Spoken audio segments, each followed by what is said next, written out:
ஒரு இடத்துக்கு போனா தனக்கு என்ன கிடைக்கும், தனக்கு என்ன லாபம் அப்படின்னு யோசிக்கிறவங்க மத்தியில எந்தவித எதிர்பார்ப்பும் இல்லாமல் தளபதி சொன்னார் அப்படின்ற ஒரே காரணத்துக்காக இங்கு வந்து கோடான கோடி என் தொண்டர்களையும் தோழர்களையும் அவர்களுடைய பாதங்கள் தொட்டு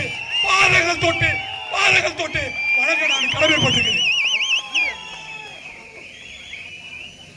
முந்தா நேத்து நைட்டு தான் மெசேஜ் போட்டோம், இந்த மாதிரி ஒரு ஆர்ப்பாட்டம் இருக்குதுன்னு சொல்லிட்டு எந்தவித எதிர்பார்ப்பும் இல்லாமல் தன்னுடைய சொந்த செலவில் இந்த இடத்துக்கு வந்து உணர்வு பூர்வமாக கிட்டத்தட்ட 1 மணி நேரத்திற்காக கால் கடுக்க இங்கு கொடிப்பிடித்துக் கொண்டு நிற்கும் என் தோழர்கள் தான் என் தலைவனுக்கு பலம்.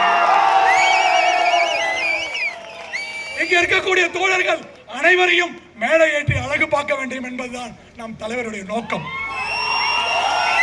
அதனாலதான் அவர் தெளிவா சொன்னார்,